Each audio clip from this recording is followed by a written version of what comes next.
First at noon, Honolulu police have opened an attempted murder investigation after a domestic argument in Wahiawa. Officers responded to a Schofield Barracks home on Lyman Road at around 1:30 this morning. They say the victim, a 35-year-old man, was trying to leave after an argument with his 33-year-old wife when the woman allegedly poured boiling bleach onto him, causing severe burns. The victim ran to a neighbor's home where a witness helped him contact police. He was rushed to the hospital. Now, the suspect was arrested at the scene for attempted murder. Anyone with information is asked to call 911 or Crime Stoppers. A 32-year-old man has been arrested on charges of kidnapping after police say he assaulted a woman in Kailua yesterday morning.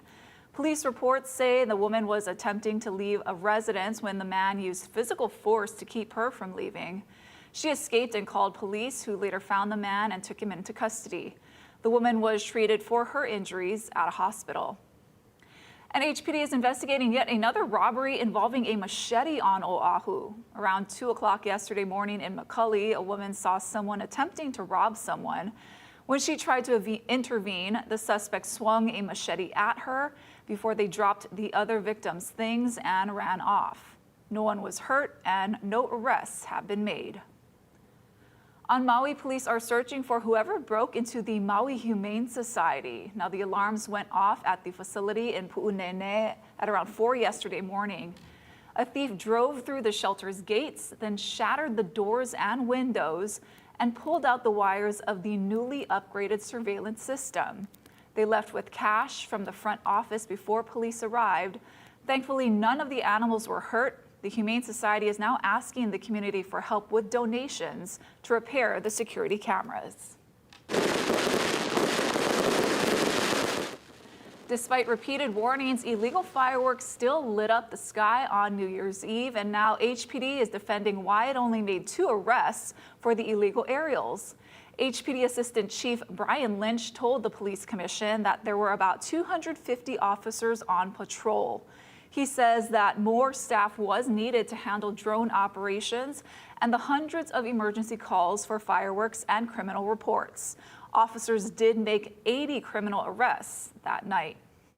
I thought that we were gonna slam all of these guys, that we were gonna have a major deterrence effort, and I don't think that happened. And people say, well, it's so prevalent, why can't you guys just go out and hammer? Well, it's not that easy. We went to 778 fireworks type or either other criminal type calls that we couldn't establish anything, and then we left and went on to the next one. And the pot of people that it takes to hammer dwindles as the night goes on.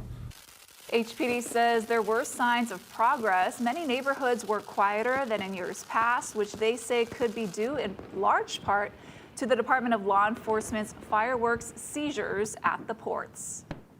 Meanwhile, the search for Honolulu's next police chief is finally moving forward. The Police Commission heard from the consultant heading the effort. Lynn Kawano has the update. It's been 6 months since Joe Logan resigned as chief, and it will likely be 6 more before his replacement is named.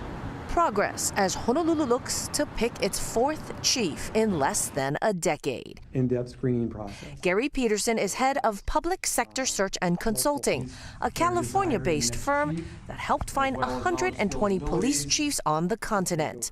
It'll be paid about $122,000 to help narrow down the field for the Honolulu Police Commission. The search has 4 phases. There's a discovery phase, the in-depth applicant screening phase, the commission assessment phase, and then the transition to success phase. And so we're currently in the discovery phase, which includes community engagement and surveys. Peterson has already met with community leaders, other law enforcement agencies, and groups that can be seen as critical of police, including the ACLU and Public Defender's Office. Multiple internal questions will be asked of officers, too. Our survey discusses attributes and qualities that are desired in the next chief, as well as knowledge, skills, abilities. The top cop position in Honolulu has had a lot of turnover. Louis Kailua resigned ahead of being convicted of corruption-related crimes. Susan Ballard, then Joe Logan, resigned after they both served 3 years at the job, enough to boost their retirement. What's different this time about the process? The last phase is supposed to support the new chief in their transition process, rather than just say, good luck, buddy, there you go. There's a process for assisting them in the transition. The consultant did say the public will have an opportunity to weigh in on the decision at some point. I'm Lynn Kawano, Hawaii News Now.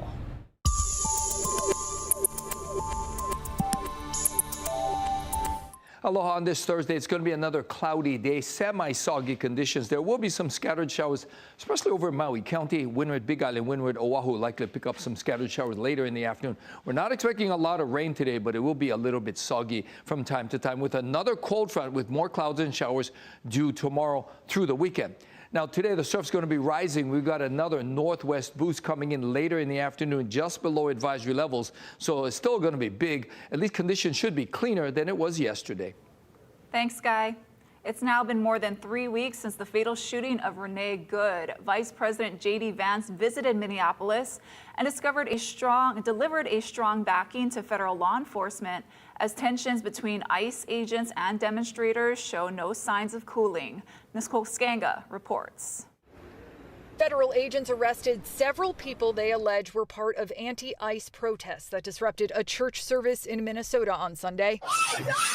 The church was targeted by demonstrators who say one of the pastors leads the local ICE field office. We're going to go after you with every single tool that we have. Vice President J.D. Vance visited Minneapolis on Thursday and asked for local politicians to cooperate with ICE. It would make our lives a lot easier, it would make our officers a lot safer, and it would make Minneapolis much less chaotic if we had a little bit of cooperation. ICE officials are defending a memo obtained by CBS that shows they've been told they can force their way into suspects' homes without a judge's search warrant. So first off, we don't break into anybody's homes. We make entry in either a hot pursuit with a criminal arrest warrant or an administrative arrest warrant. Amid the crackdown, protesters have complained that ICE agents are acting without restraint.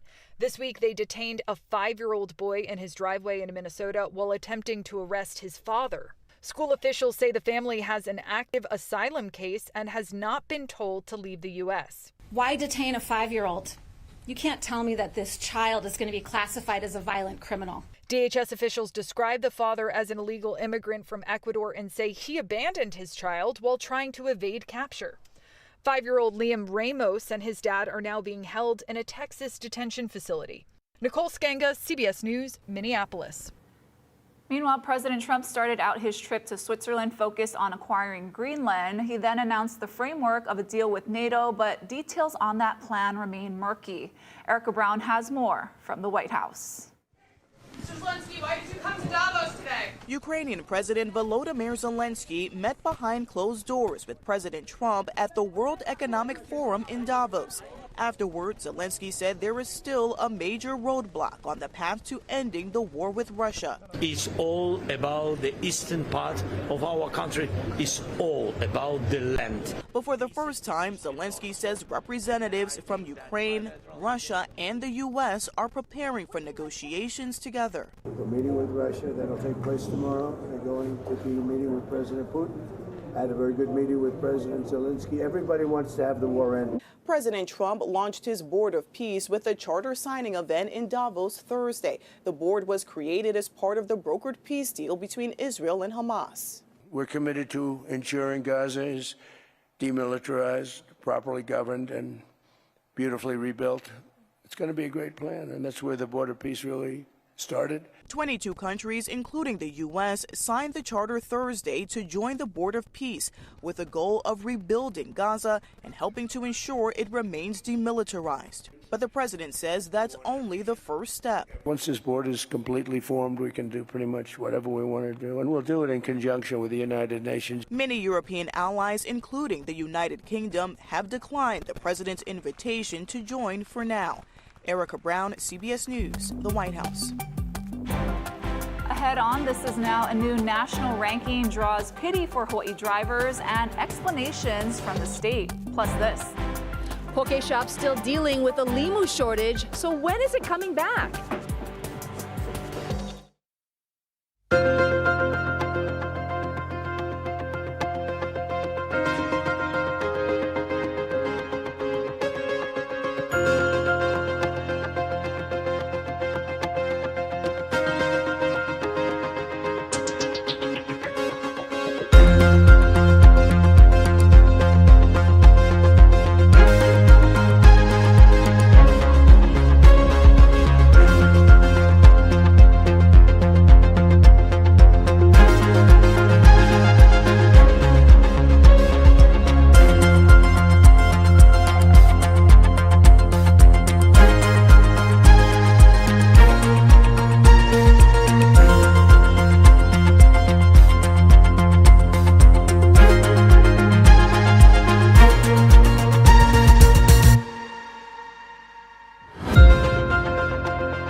New at noon, the YMCA of Honolulu received a generous donation today to help support the major makeover of its flagship campus in Oahu.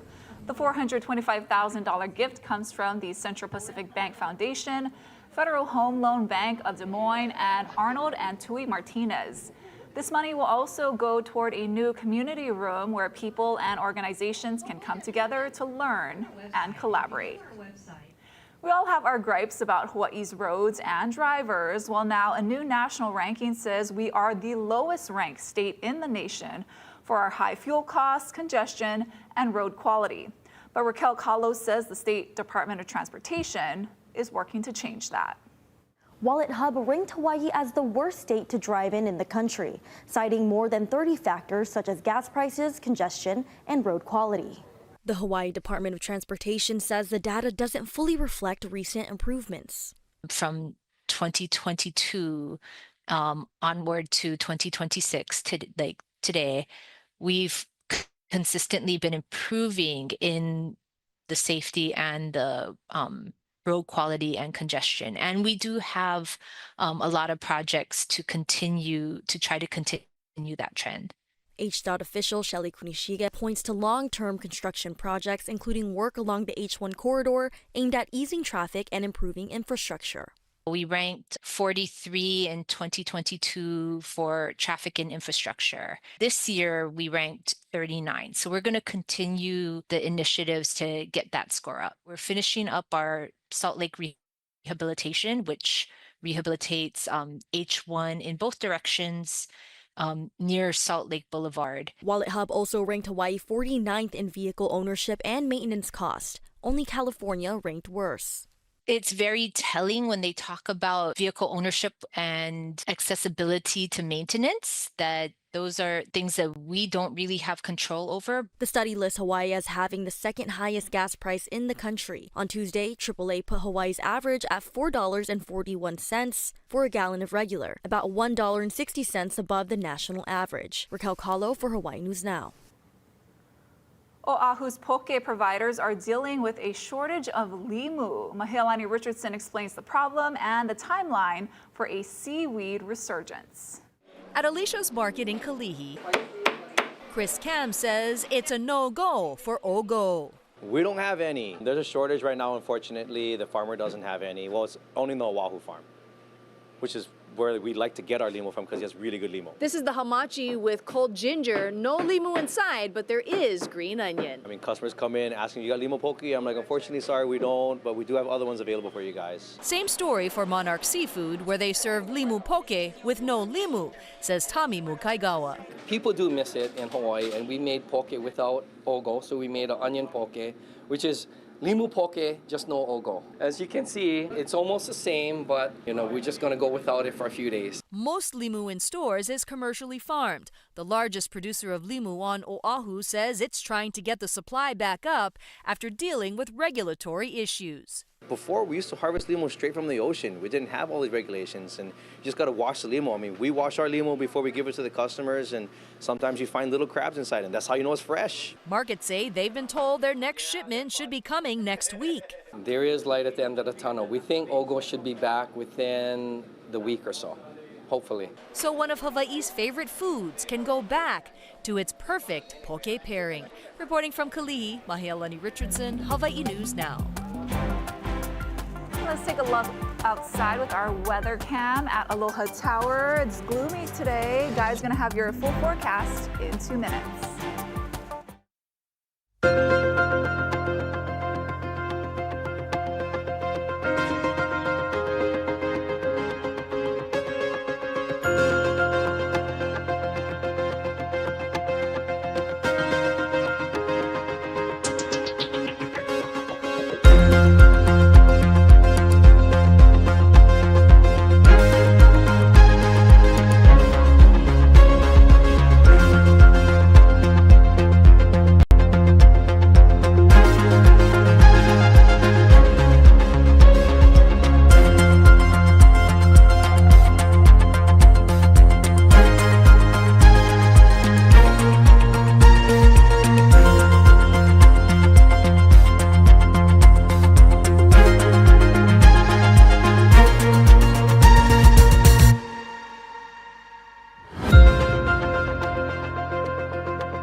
Alert weather with Guy Hug. Aloha on this Thursday. The cold front continues to sit over the state. Right now it's stalled over Maui. That's where they'll likely see the most rain today. We're not expecting a washout, but windward Oahu and windward Big Island going to get some showers as well. And there's another front right here. That's going to come in by tomorrow, extending that run of cloudy skies with scattered showers. So it's going to be a little damp today, but as you can see, not everybody's getting the rain. Just parts of Oahu and Maui County getting it this morning. Now the winds are going to run slower today. Still going to be a little bit chilly with the lack of sunshine, but at least with those lighter winds, we'll have better surf conditions today. So we're expecting cloudy skies today, a few light scattered showers, especially for Maui County, windward Oahu, windward Big Island. Those are the spots likely to get the most rain. But again, we're not expecting a washout. Flooding, not really a concern. Now, as far as the surf, heads up, we got another big swell picking up later today, 10 to 14, below advisory levels, but still big and to a large extent dangerous, especially for those inexperienced in large surf. And another bigger boost is due in late Monday into Tuesday.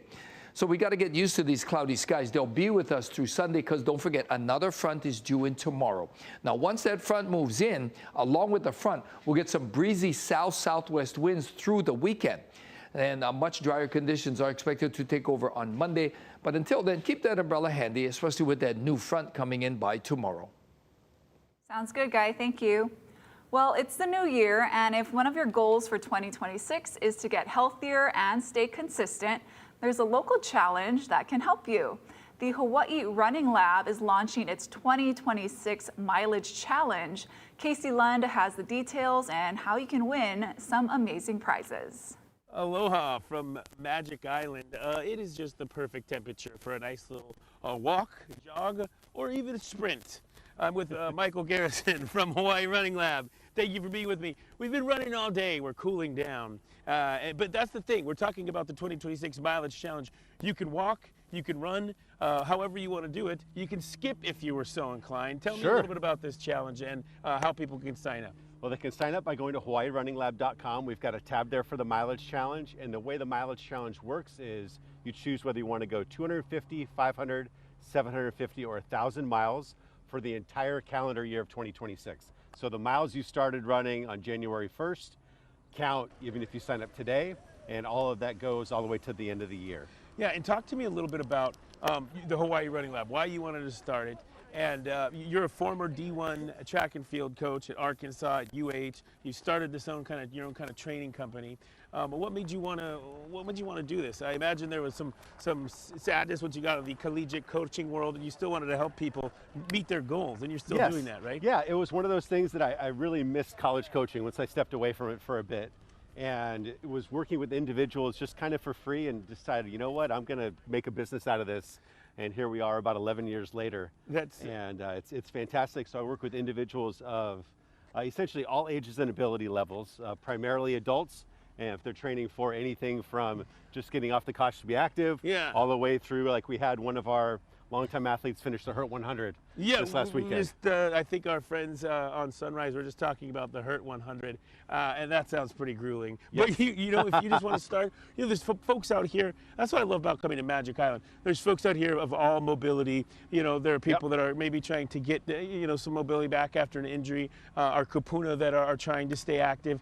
Everybody can sign up for this. Yes, 100%. We've already had, I think, 6 sign-ups since we've been hanging out. I love that. I think this morning, and the woman walked by and said she was going to sign up, which was awesome. Excellent. And by the way, we should mention, I think this is goes without saying, but one of the coolest parts about this, you sign up for it, you meet those goals, and you got all these cool prizes, all these cool giveaways. Not giveaways, I would call rewards, right? Yes, yeah. Name a few of the highlights. There's some cool stuff. The big highlights: for every challenge you finish, you get a $50 gift card at Kalapawai. Runner's High does a gift card for all 4 different challenges. Off the Wall, who's been with us for forever. They're fantastic. They're a cool little spot right down the road. A couple of beers. Yes, great food. They do a great job there. Uloha, also right up the street, has a discount. Yeah. We have discounts with a bunch of local races. I love it. A bunch of local gyms. We're really, really fortunate. Michael Garrison, HawaiiRunningLab.com, at Hawaii Running Lab on Instagram. Yes. Sign up today. What a great way to reward yourself and stay on track in 2026. We'll send things back into the studio for now. The Oscar nominations are officially out. I'm Gwen Baumgardner with a look at who is in the running to win one of those coveted gold statues. Aloha, thank you very much. Just a reminder, coming up at 12:30 today, join me for Billy V Live. I'm going to sit down with Dave Dunaway from the group Imua and actress sisters from the island of Kauai, Sienna and Sydney Agudong. Of course, you can catch Billy V Live on the HNN streaming app, available on Roku, Apple TV, or Amazon Fire.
Time for some good news now. If your keiki dreams of being a film star, this is their chance. Imua Family Services is hosting Maui's first ever festival by kids for kids called Be Real. Submissions are now open for anyone in Hawaii ages 6 to 20. The festival is looking for short films under 15 minutes about whatever kids are passionate about. That could be school, family, environment, or culture.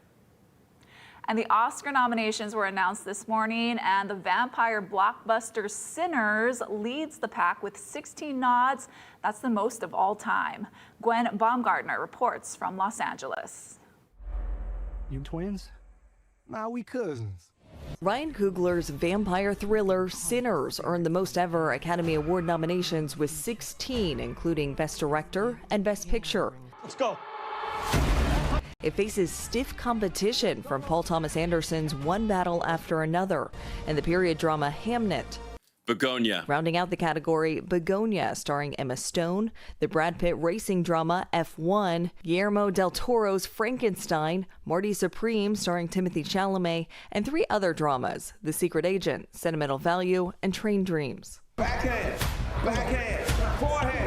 Chalamet picked up his 3rd Best Actor nomination for Marty Supreme.